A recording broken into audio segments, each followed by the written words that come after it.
Welcome back to MMORPG.com's Quick 5. Let's take a look at what happened this past week.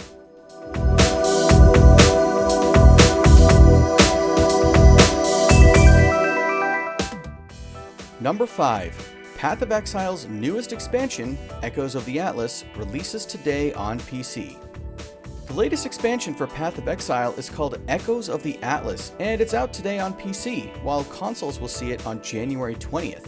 In this new expansion, there are new bosses to fight, new maps to explore, and a new NPC called the Envoy, who will guide your path. New to the expansion are passive skill trees for each region. You'll unlock these by battling various bosses in the Proving Grounds. Be sure to check out the rest of our coverage for patch notes and balance changes that were introduced with Echoes of the Atlas. Good luck, Exile. Number 4. Elder Scrolls Online's Gates of Oblivion reveal is delayed, and ZeniMax addresses missing skill points. The original global reveal for the next storyline in ESO, Gates of Oblivion, was due to take place on January 20th. However, since that's Inauguration Day here in the US, ZeniMax has pushed it to January 26th. Importantly, the team addressed the missing skill points problem plaguing the game since November's Update 28. The resolution, it seems, is to push a full free respec for skills and champion points in Update 29.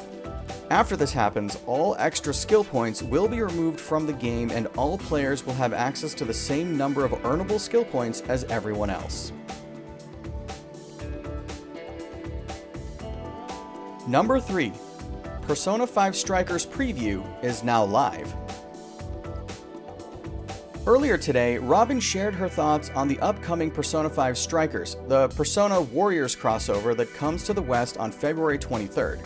The Musou-style game puts players back into the world of Persona 5 a few months after the events of the main game, as a new threat emerges for the Phantom Thieves to overcome.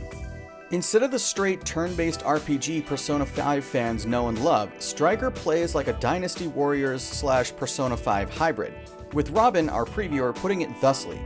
Quote, "At first, I was a bit sad when I heard the turn-based combat had been replaced with action combat. I like action games, so that wasn't my issue. The turn-based style of Persona 5 Royal was perfectly suited to it, and I enjoyed using it to help me plan the best strategy for each fight. Thankfully, the action combat in Persona 5 Strikers is multi-layered and far more interesting and challenging than I expected." End quote. Be sure to go check out our full preview of Persona 5 Strikers and stay tuned for our full review closer to launch. Number 2. CD Projekt Red issues a roadmap for Cyberpunk 2077, sort of. In a 5-minute video, CDPR's co-founder Marcin Iwinski laid out what went wrong with Cyberpunk 2077's development on last-gen consoles. He cited issues not caught in internal testing in addition to hardware differences. He also discussed the review embargo and timing, though didn't really address the controversy surrounding the topic.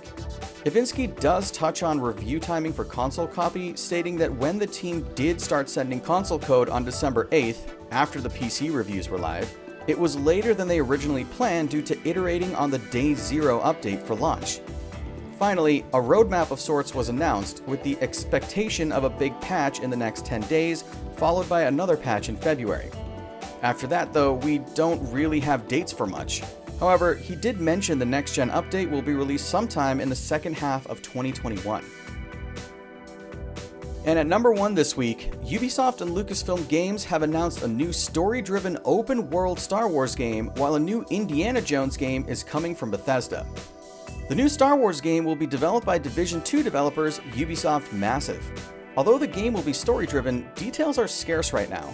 Built on the Division 2's Snowdrop engine, we know it'll have an original story and be, quote, totally different, end quote, than what Massive has done in the past. It should be noted, EA will still be making Star Wars games. Additionally, an Indiana Jones game was announced by Bethesda, developed by Wolfenstein developers Machine Games in partnership with Lucasfilm Games. It'll feature an original story and will be executive produced by Todd Howard. Howard is still leading the upcoming Starfield and Elder Scrolls 6. Thanks for joining us for this week's Quick 5. Click subscribe and join us next week for our next episode, where we'll deliver the most important MMO and RPG news in under 5 minutes. See you next time!